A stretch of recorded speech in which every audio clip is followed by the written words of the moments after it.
Halo guys, selamat pagi. Jumpa lagi Tepsa Semangat bersama Dapa Agro Indonesia. Bertani mudah, bertani murah, bertani melimpah, bertani berkah. Untuk season kali ini kita akan melihat dan menindaklanjuti beberapa hari, 2 hari tepatnya ini kita tidak lihat, kita fokus di tanaman padi dan ketimun. Namun 2 hari ini menunjukkan beberapa pertumbuhan yang signifikan untuk cabai imola kita. Kita akan mereview tindak lanjutnya apa, perawatannya apa, fungsinya apa, dan bagaimana.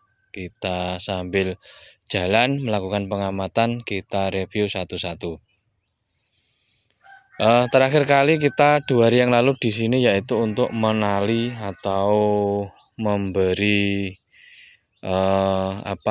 kekuatan di cabai agar tidak goyah seiring dengan pertumbuhan tanaman yang semakin besar. Nampak seperti ini. Fungsi dari penalian kemarin sudah kita jelaskan, yaitu untuk memberi tahanan agar tidak goyah di terpa angin, terutama saat menjelang dewasa. Ada kalanya miring, ini kita tegakkan biar tidak terjadi nanti miring juga patah di buah-buahnya. Nampak seperti ini. Tanaman cabai imola ini kategori cabai yang sangat menyukai tanah-tanah kering namun tidak berlebih, artinya cukup lembab. Ini di lahan kita adalah kategori tanah yang berwarna merah, sedikit berlempung dan sedikit berpasir, artinya masih banyak lempungnya bila dibandingkan dengan pasirnya. Nampak seperti ini. Ini selanjutnya yaitu kita rempel, kita wiwil seperti ini guys. Ini biar tingginya seperti ini. Ini yang di atasnya masih kecil, ini nanti akan juga tinggi, namun jika masih kecil pasti juga akan tumbuh lagi. Ini besok kita fokuskan pada penalian. Nanti pewiwilannya karena tidak sama, nanti kita kondisikan, harusnya wiwil plus tali guys, ini seharusnya, namun dilihat dari fisiknya nampak tali dulu, selanjutnya yaitu wiwil. Di tengah-tengah yaitu nampak rumput yang menguning, nampak seperti ini. Sampai ujung sana adalah rumput yang sudah kita aplikasi herbisida IPA glifosat berwarna kuning, itu dari PT Maxi. Saya lupa untuk mereknya karena kemasan galon. Artinya juga IPA glifosat yang berwarna kuning, mereknya terserah apa, yang penting untuk rumput yang membandel yang nanti akan membunuh atau membersihkan, mengendalikan rumput ini sistemik mulai dari bawah sampai atas. Nampak seperti ini. Ini adalah karena medan lama atau lahan lama yang semula ini adalah tempat parit, kemudian kita pecah tengah menjadi baru. Saat yang banyak rumput ini menjadi di tengahnya lagi guys, di got yang lama biar yang baru nampak seperti yang berwarna hitam, agar membutuhkan tanah lama, nutrisi lama, nutrisi baru yang lama kita sisihkan biar di tengahnya. Nampak seperti ini. Memang tidak bisa dipungkiri karena keberadaan rumput ini sangat lebat sekali seiring dengan pupuk dasar yang kita berikan, juga rumput lama yang dibiarkan saat menjadi rambatan untuk melonnya. Kita bergeser ke bawah, nampak terlihat ada kotoran-kotoran ulat, nampak seperti ini berwarna kehitaman. Kita cari tahu di mana ulatnya. Jika tidak ada, tidak masalah. Jika ada, nanti kita segera kendalikan dengan insektisida. Karena kita agendakan seminggu sekali untuk aplikasi pencegahan ulat dan jamur. Namun kondisi kemarau seperti ini condong ke arah insektisidanya, terutama trip, ulat, dan apis. Ini nanti jika pemakaian obatnya ngemiknya 2:1, 2 untuk 2 bubuk atau 2 tutup untuk insektisidanya, kemudian 1 tutup untuk fungisidanya, karena fungisida jadinya masa-masa kemarau seperti ini tidak begitu banyak untuk serangan di daun-daunnya. Nampak seperti ini kita wiwil yang bagus adalah yang sedikit tercongkel untuk kayunya guys, nanti tidak tumbuh lagi. Ini jika sekedar patah nanti pasti akan tumbuh di ketiak daunnya lagi. Maka dari itu biarkan agak tinggi, namun jangan terlalu tinggi, karena unsur hara ini digunakan untuk tunas air untuk tumbuh, yang seharusnya untuk pupus biar tidak tumbuh untuk tunas airnya. Nampak seperti ini. Serangan dari pinggir seperti ini guys, ngerawek ini biasanya dimakan belalang. Kalau yang dari tengah halus biasanya ulat. Ini alhamdulillah mulai terlihat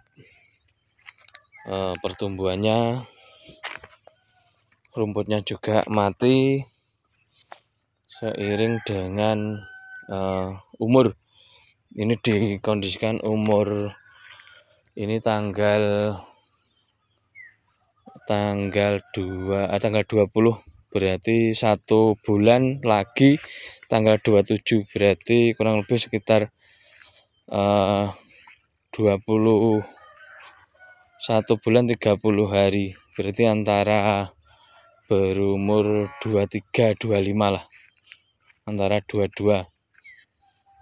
Ini sama seperti ini nanti akan lebih cepat jika dilakukan pengocoran dan pewiwilan. Ini tenaga kita masih di lahan padi, nanti terakhir hari ini, besok kita lanjut ke sini guys untuk melakukan penalian dan pewiwilan. Nampak seperti ini yang di daerah lembab.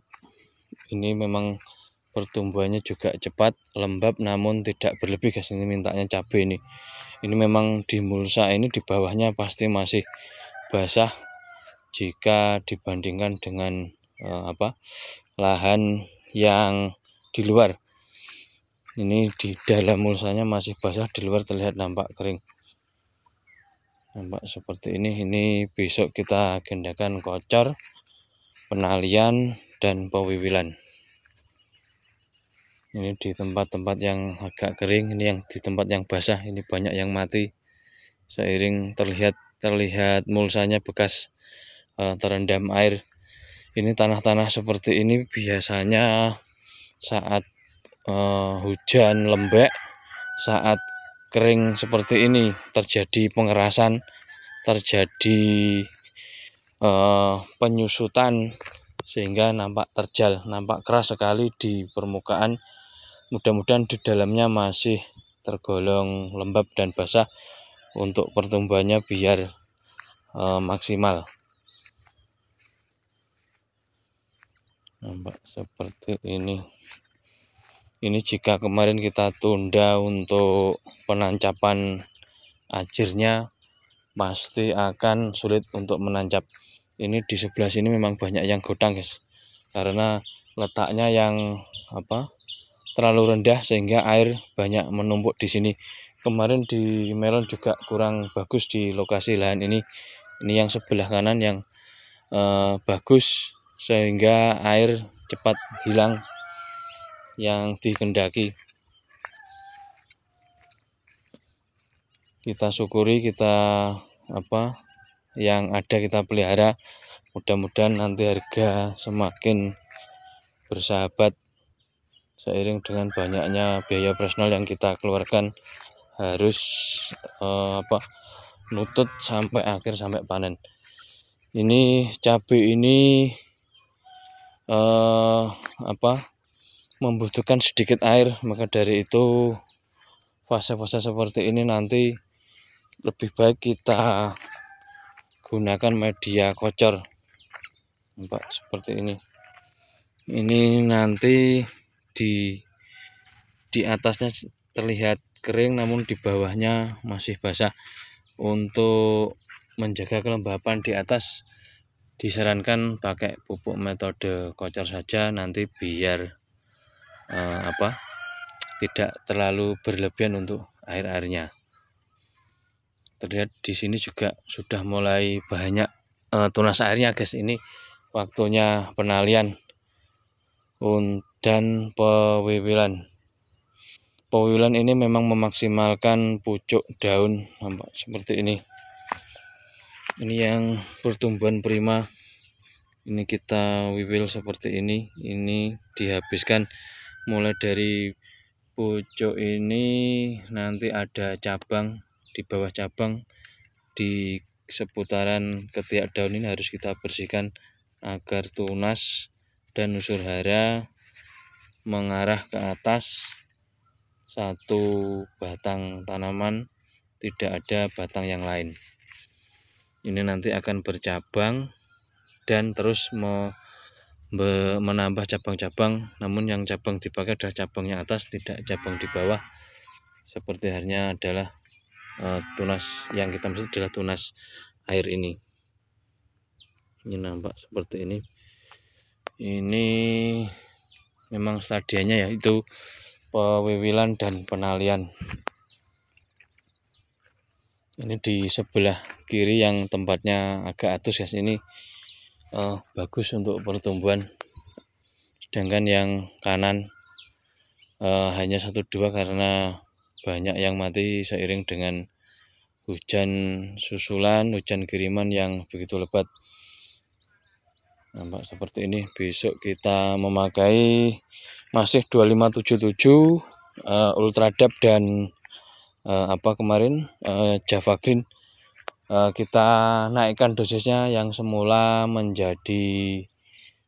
kemarin kita pakai dosis 1-2 gram per liter. Ini seiring dengan dewasa kita gunakan 5 gram per liter, kurang lebih 16 kali 5, guys. Nanti untuk satu tangki kemarin 16 kali 5, anggap aja 15 kali 5, kurang lebih antara 60-an gram, anggap aja 50 gram nanti untuk per tangkinya. Kurang lebih gitu, guys, untuk review hari ini. Mudah-mudahan bermanfaat. Terima kasih telah menonton. Wassalamualaikum warahmatullahi wabarakatuh.